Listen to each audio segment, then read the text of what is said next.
Hello and welcome everyone. Thank you for joining us today for what promises to be an honest, deeply moving, and hope-filled conversation. It is my privilege to welcome a very special guest, Joe Weber, author of Last Call, a powerful and personal exploration of addiction, recovery, and the redemptive power of faith. Joe, it's really good to see you. Thanks so much, Dan. I appreciate the opportunity to sit down with you. That's great. So let's get right into it. Sure. Tell me a little bit about yourself and what led to writing the novel. Well, you know, I've been married 52 years to my wife, Teresa, and we got married when we were very young, 16. I've got 7 grandkids, 1 grandchild, and 4 children. So I started struggling with substance abuse probably from the very beginning of our relationship, and I drank until I was 45 years old and drugged. And, you know, that led to all kinds of issues within my family and with my, in my personal relationships, in my work relationships. And when I finally got sober, part of my recovery was doing a lot of writing. I was always a writer, but I never wrote anything sober or clean. So I wasn't sure if I could still actually write, because I had convinced myself that you know, alcohol was like my muse. And so I started writing as a cathartic kind of recovery method. And one night I was sitting there late at night, and it was something had not gone great that day. And I remember thinking, boy, you know, if I was going to do myself in, I'd probably get the wrong number if I called to say goodbye. And that was kind of how I started writing. I never really had a plan when I wrote the book, and this was probably 20 years ago now. So I just started writing, and it just kind of flowed out, and it was a way for me to address some things in my own life. It was a way for me to express some of the hurt and sadness I heard in other people's stories as they struggled with their addictions. At what point in your alcoholism did you recognize it, or did you recognize that you had a foundation for a book here? I don't think I did when I was actively in alcoholism. I've had a blessed life. Things have always come fairly easily and successfully to me. Even through my most destructive years, I still had a good business. And I did a lot of things. I was able to travel all over the world. And I remember at times thinking, you know, I should write the story of my life. But honestly, at the time, there was so much brokenness in my life, I didn't really want to talk about it. So it wasn't until I was able to get some clarity in my mind through a bit of sobriety that I realized that maybe I can tell this story about Tommy Boyle, which is a fictitious story. Lots of people think it's my life story, and there's big parts of my life in there. But it occurred to me that maybe somebody could read that somewhere, and it might be the spur they needed to take that step in faith and try and get clean and sober. So when did alcoholism first take hold of your life? What was that like emotionally, psychologically, and the impact with your relationships, especially family? I think that I grew up around alcohol. Everyone in my family drank. We had lots of kind of functional alcoholics, kept their jobs. I had a grandfather who was a hobo, rode the rails, showed up every few years. Alcoholism destroyed his family, my mom and her sisters, and my grandma. And he was always looked upon as a real pariah, you know. He was the damn dirty alcoholic is what my dad called him. So I grew up with an attitude that if I was living in the park, or if I was stealing, or if I was a hobo, I was a bad, dirty alcoholic. But if I drank a lot and I kept my job and I took care of my family, that was okay. So lots of people in my extended family are severe alcoholics. Everybody in my family drank. So I started drinking when I was 12 or 13, stealing my dad's wine, drinking wherever I could. And I know that the very first time I took a drink, I was a bit of a fearful child. I was afraid of everything for no particular reason. But alcohol was like a magnet for all my insecurities. And when I took a drink, it was like I just became this whole person. And I was confident, and I was happy, and I was funny, and I thought I was the best looking guy at the party. And I loved the way that made me feel. So I think that was actually the very beginning of my alcoholism. I think I had that in me all the time. And then as the years went by, I began to drink more and more and more until it became, there's a saying in the rooms of addictions that, I took a drink and then the drink took me. And I really had no control very early in my life over how I drank. I just drank. I loved to drink. I loved to be around people. And the people that were closest to me suffered most because of that. So in the book, Last Call, Tommy Boyle, they call him Tommy Boy, he kind of goes through the same thing. Lots of this stuff from his childhood in the book, I kind of drew from things that happened to me in my life. But he was the same thing. He was a scared, insecure guy, and he took this drink and he felt powerful. And that led him into a journey of complete self-destruction. So yeah, I think it took hold of me early. I managed to try to manage that until I was 45 years old. But the truth is, I never had control over it. I thought I did. It's one of the deceptions that come with addiction is we think we're in control. Up until the very last day of my drinking, I didn't think I had a problem, even though my life had completely disintegrated. Yeah, so they call it cunning, baffling, and powerful in the literature of Alcoholics Anonymous. Okay. And the power to rationalize and justify is it can be used for good, but man, it can be used against ourselves too. And that's one of the things we see in the narrative of Last Call. It's not my fault. It's not my fault. It's not my fault. It's if everybody else would leave me alone, I would be okay. I'm going to pull it all together. If this one wouldn't have done that, it's kind of a storyline throughout with this character, Tommy Boyle. He doesn't accept responsibility for his life until he has a spiritual awakening. You're giving away the plot? Spoiler alert? A little bit. You've already explored how your personal history plays into your alcoholism. Mm-hmm. That's also in the book for Tommy Boy. Do you want to expand on that a little bit? Sure. So there's a lot of commonalities amongst addicts, whether it's alcohol or drugs. And lots of those things come from insecurities in our life as children. There's genetic components. I wondered my whole life why I was an alcoholic and maybe my brother wasn't. And until I came to a place where I understood that for me to drink is to die, and that's all I really need to know. But in the book, there's lots of things from the extended family and the way the family grew up that contributed to this mess that Tommy Boy finds himself in. And I think it's really, there's so many different components to alcoholism. You can't put your finger on one, but I think they all gather together and they create this person who is an out-of-control addict. So what was it like writing such a personal story? Were there parts of it that were healing, cathartic? Did going back mean reliving some of this? What was the process and what was some of the experience that obviously, since you're drawing some of it from yourself, had to touch you in some way at some point? Yeah, I spent a lot of late nights by myself writing. I like to write at night.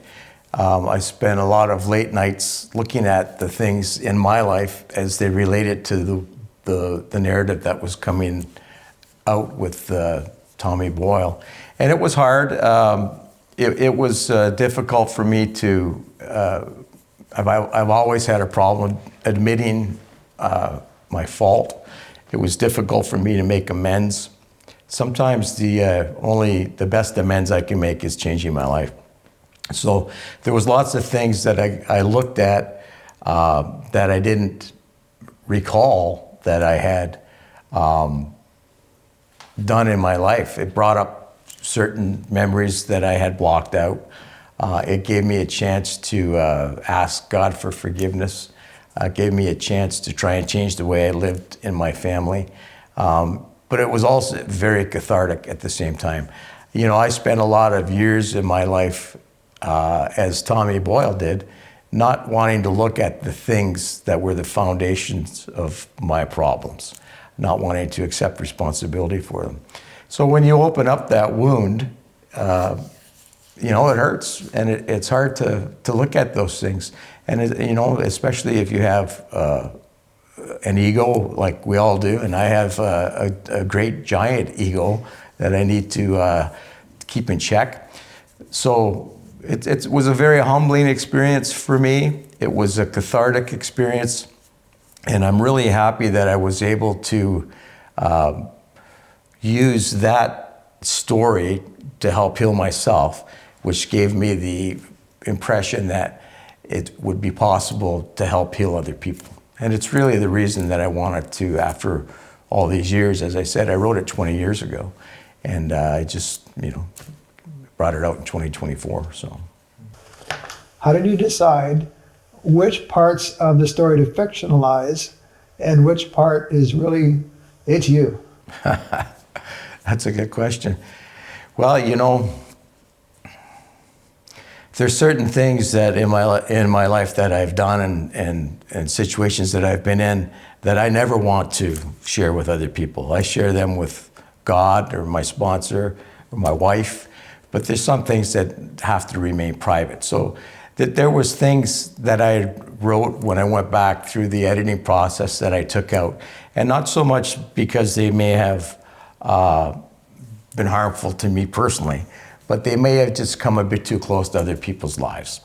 There was also, there's some stories, it's a fictional narrative, but a lot of the events that happen to people and the varied characters in the book are real events that I've heard people speak about over the years, that I've helped people work through.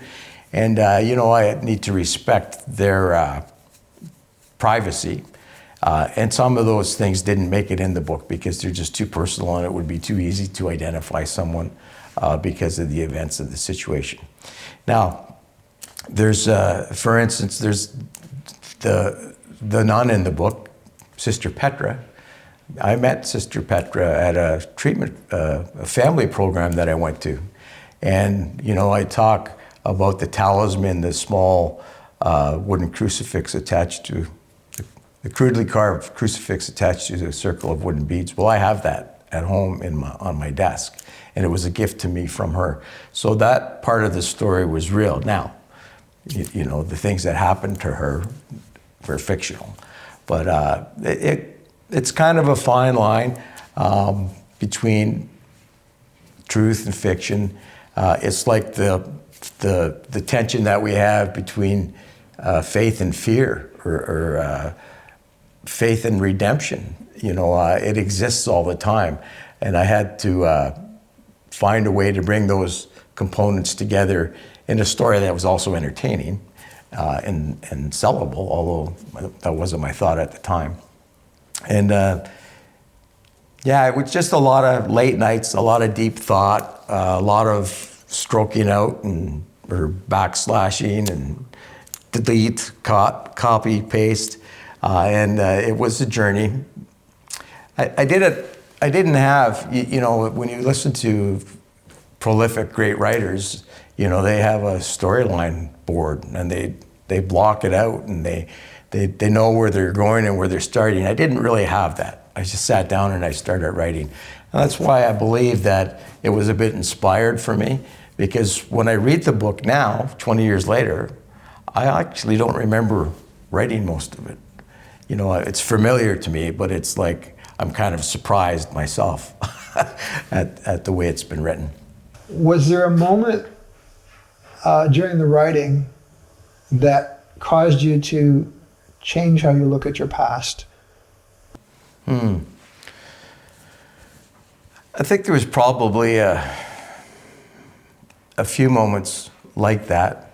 You know, when I get really honest and raw with myself, there was lots of times, you know, I was very good at hiding out in the open. People that knew me during those years of my drinking, they would never probably think that I was a person who would think of harming myself. I did a lot of high work on towers and antennas, and I remember lots of times thinking, boy, I could just fall off this tower and this would all be over.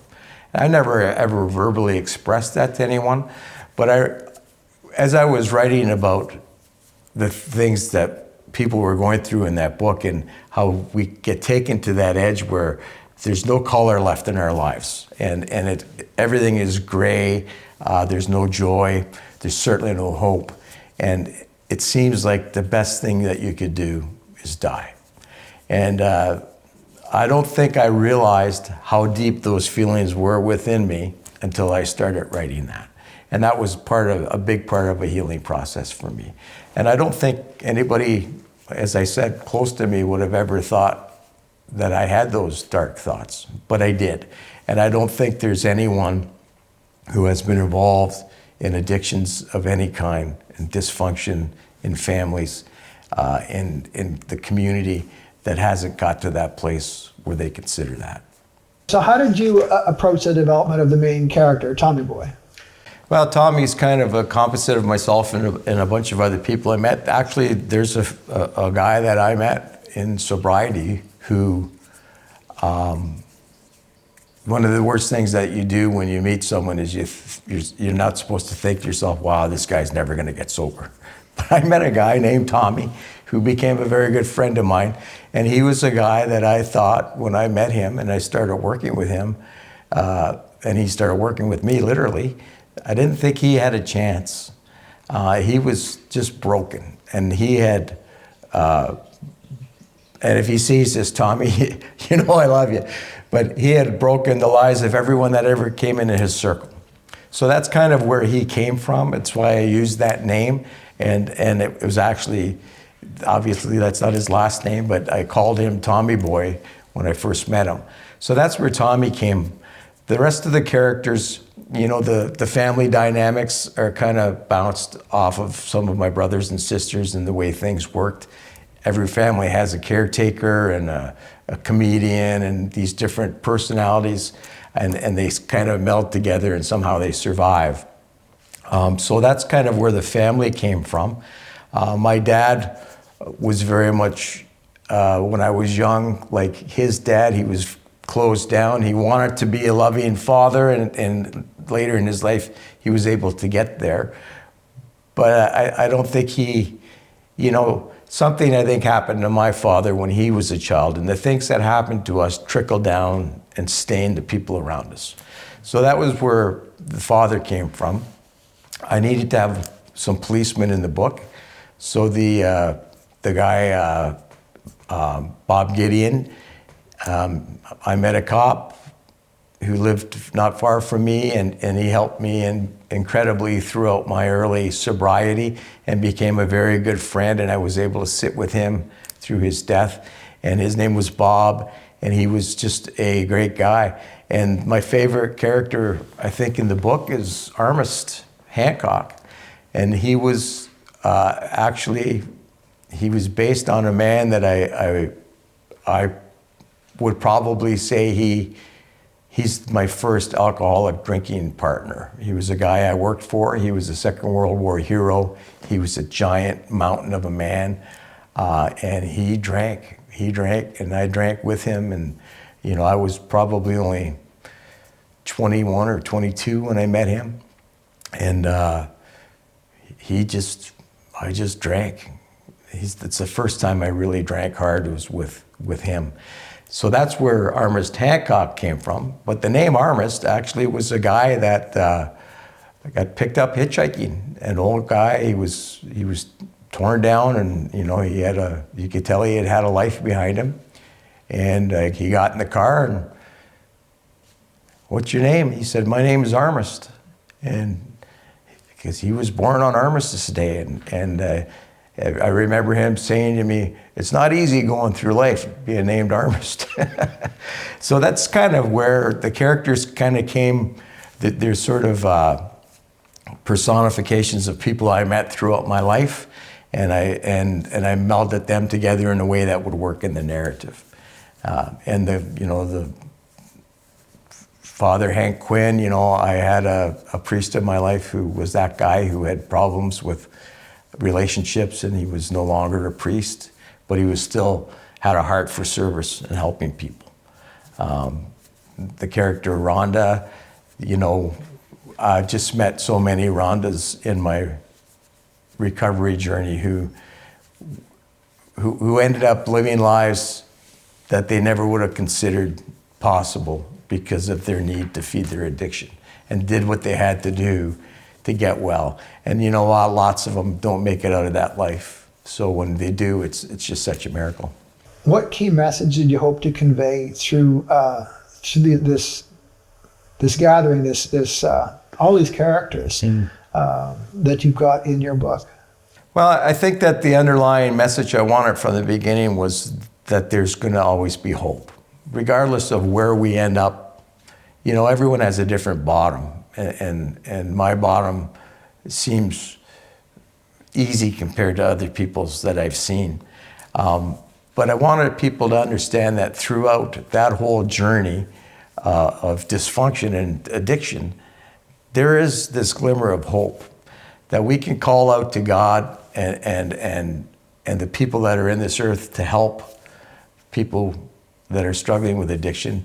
And there's a way out. There's a way out of that life. At the most hopeless of times, there's always a way out and a path to redemption. So for me, that redemption came through Jesus Christ and my relationship that I was able to develop with him, and which was, believe me, not a relationship I was looking for at the time. But he came to me at my darkest point when I was about to cross a bridge that would have been burnt down forever, and there would have been no coming back from where I was heading. And I found the Lord that night. And it's funny, I always say I found the Lord, and then I have to correct myself. I realized the Lord was still there. He had always been with me. He wasn't lost from me, I was lost to him. So yeah, I wanted people to know that there's hope, that there's redemption, that there's a chance of a real fulfilled, joyful life in sobriety.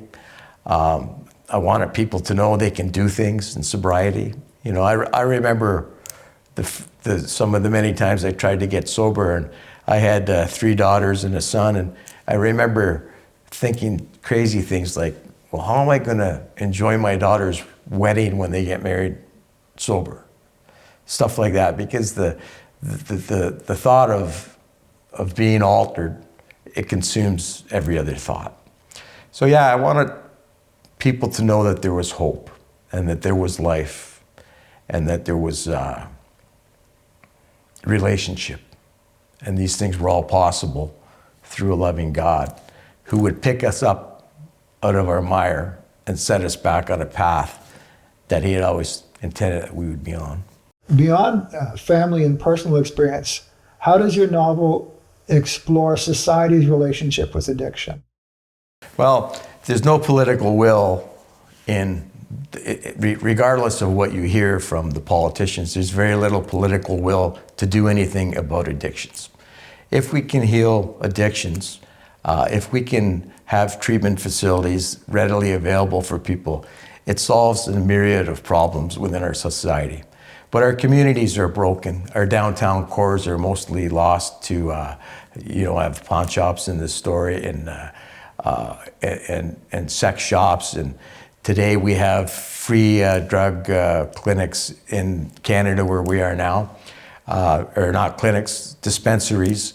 We have harm reduction programs that the government pays for that don't work, but they won't fund actual 12-step type programs that have been proven to work. So part of our problem, beyond the personal aspect of our addictions, is that we live in a stigma still of these are expendable people. We can't see beyond the guy living in the gutter or the people living in the park or the people breaking into your house to steal money for drugs or the women who are tricking themselves out to get money. And we can't see that when we fix the addiction, we can fix all of those other problems. So it was important for me. I've been working with addicts in various capacities since I got sober. Part of what keeps me sober is being of service to other people through 12-step programs, through churches, through homeless shelters, any place that we can really be effective. So I know that the miracle is possible. I believe that anybody on earth can achieve sobriety, can get off any kind of a substance if they're given the opportunity. Now, part of the problem is they don't want the opportunity lots of times. But when we get broken enough, we either die or we get clean and sober. So clean and sober is possible, but there needs to be a political will behind it. We need to do something about the people that are living in our downtown communities and big cities, because it's out of control. You know, when you go down Pennsylvania Avenue, everything's beautiful, but if you go 2 blocks behind the White House, it's horrible the way people are living. And it's the same in every big city. The Vegas Strip, 2 blocks this way, and it's drug abuse, sex abuse, it's everything. So our communities are broken, our systems are broken, and our governments need to wake up. How does your novel handle the theme of recovery? Well, there's some characters in the book that are involved in helping people get to recovery. But the truth is the protagonist, Tommy Boy, he has no intention of recovery. He doesn't believe that recovery is a possibility for him. His only desire is to try and put a salve on the people that he's going to leave behind. He understands, he's had a spiritual awakening to the degree where he understands his life has broken many, many people. So his intention is to bring some comfort to those people in a last act of what he sees as heroism, but which is really just cowardice. It's another, the reality is that when we take our lives in desperation and despair, it's a horrible thing, but it is another way to avoid accepting the responsibility of the wreckage we've made of our lives.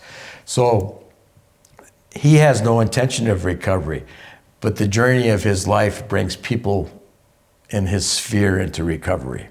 The miracle of a spiritual awakening in one person leapfrogs to other people within the book. Because when we see a miraculous event, I know people, and I'm sure you know people who have come from the worst place of brokenness and dysfunction and have had a miraculous turnaround and are instantly healed of any kind of substance abuse. Now that doesn't happen often. I'm fortunate. That happened for me. I had a miraculous healing and I didn't ever want to drink or drug again. But I think that was because God understood I didn't have the wherewithal, the courage, the fortitude to struggle through a long period of recovery. So the recovery is the underlying story in the book, but it's not the underlying intention of the main character.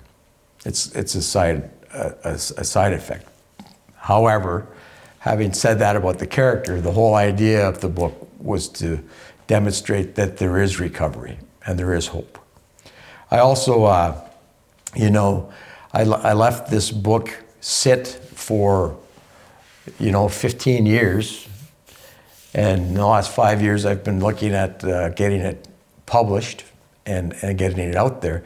And that's because I have become involved in a new recovery center called the Manny Daniels Center. The proceeds of the book are going to the Manny Daniels Center. And it was really only that reason to see how I could help that center take foothold and actually grow and expand, because they are working with people that are coming out of incarceration. So through all of the myriad of people I've met in the last 24 years of sobriety, who have been trying to do their part, as I have, to help the problem, these guys seem to have really got a good program, and I wanted to help them. So the only way I could really do that was financially. You know, I go out and I speak to the guys, but financially, if I can get some money from the book, it'll help them. So recovery is always the bottom line, I guess. Yeah, and that little word, that little four-letter word, hope. Everything in addiction, the lies we tell ourselves, the lies that we hear from others, works against hope. Yeah. I like when you talk about the lies we tell ourselves in addiction. There's a character in the book who doesn't exist. It's his addiction, and it's speaking to him constantly. And I wrote it in the book intentionally that way. Like he calls it his lover. You know, the lover comes to him and tells him, those people are mocking you, or those people think you're garbage. You know, you need to show that person who you are. And he listens to that voice. And it's a very real thing for us when we're in active addiction. We hear that voice in our head. For me now, it's the voice of the devil. In the book for Tommy Boyle, it was the voice of his lover, because it was the only thing that brought him a sense of, of completion. You know, when he got that drug into him, it was like, and that was the lover giving him a reward. So, the lies we tell ourselves become the reality that we walk in. And it's when we can see the reality of a higher power that can lift us out of that brokenness, that's the first step towards a faith that will lead us to sobriety. Right, yeah. Yeah, that first step of, you know, whether, and like I said, everybody's got a different bottom. And that you can't help somebody who doesn't want help. But when that first bit of truth comes and says, I need help, and I'm willing to receive help, I believe that's the turning point for hope. Because you couldn't say that unless you were considering a possibility of being different than you are now. Right. And truth and lies, really big deal. And not only in an addict's life, but in our own lives. And I'll say once in a while that we believe the lies we want to hear. Yeah, I still do that myself, you know, and I have to sometimes check myself. And I'm hearing that voice in my head, you know, if I have resentment growing against someone, and I'm like, wow, you know, I know that I am going to be an alcoholic my whole life. My alcoholism is skin deep. If I cut myself, I'm bleeding alcohol. So all of those attributes, or all of those defects in my character, which I would have, at the height of my alcoholism, I considered those defects to be my best attributes. But those defects still exist within me. The only thing is that now I've been able to look beyond the lies I hear and see the truth of who I am. And I can be comfortable in my own skin. And that is only by the grace of God. What's some of the feedback you've gotten from people who have already read your book? Any one or two of them stand out? Yeah, there's been a couple of things. You know, there's a woman who read my book who was able to get it to her son in prison, and it seems to have helped him a lot. He's out now, and he's working a program. I got a lot of questions through the website, and it's just opened up another possibility for me to interact with people who are struggling or have family members. I think the other thing I really wanted to emphasize in the book, how addiction is a family disease, you know. One of the lines in the book, you know, it talks about this family sitting down for dinner, and Tommy boy was gone, but he was never absent. You know, the fact of his disappearance and that they don't know where his whereabouts comes up at every family gathering, at every conversation. So our addictions affect everybody in our families. I was speaking in a prison, in a prison chapel a few months ago to about 25. We had 2 groups of 25. And lots of those guys were in there for reasons that stemmed from addiction. And I spoke about Manny Daniels, who had been in that facility.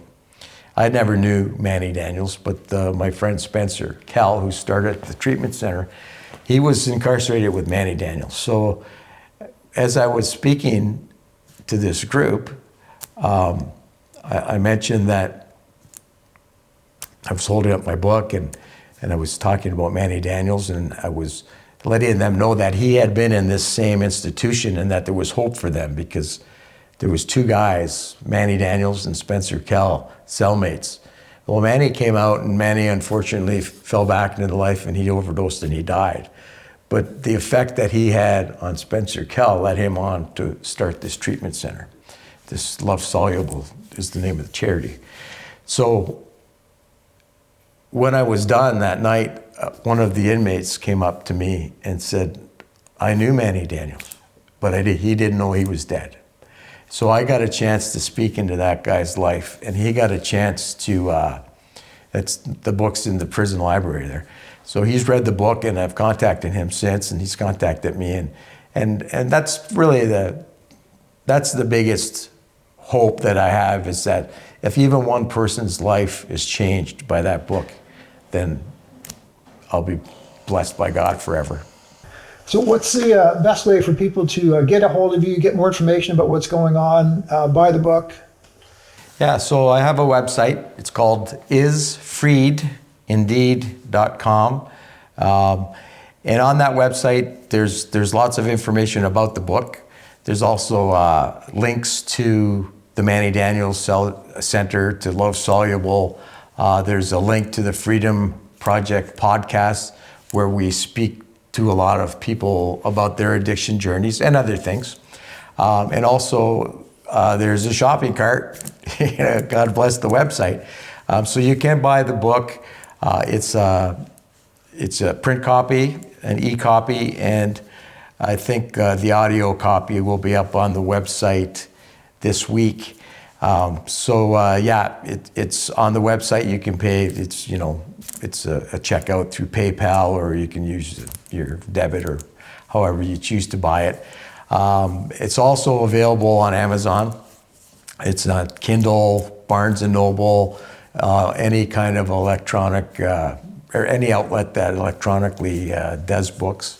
It's available. It's available internationally. It's available in some local bookstores, depending on the city you're in. That has been a big thrill for me too, to get it into the bookstores. It's in the Joyceville Penitentiary Prison Library, and I'm trying to get on the library list at another couple of institutions. So there's lots of ways to find the book. If you Google the book, it's going to take you to the Amazon parts. You can contact me personally through the website. I don't believe there might be a contact info on the Amazon site. But yeah, I'm open. I love getting your comments. Also, there's Facebook page, Last Call, Instagram, Threads, all the social media. I'm getting a lot of interaction there with addicts, plus other authors who are kind of working in the same venue. So it's out there, and as I said, the proceeds from the book are going to the treatment center. And when you bless me through buying the book, you're blessing a ripple effect of God only knows how many people. So yeah, Last Call.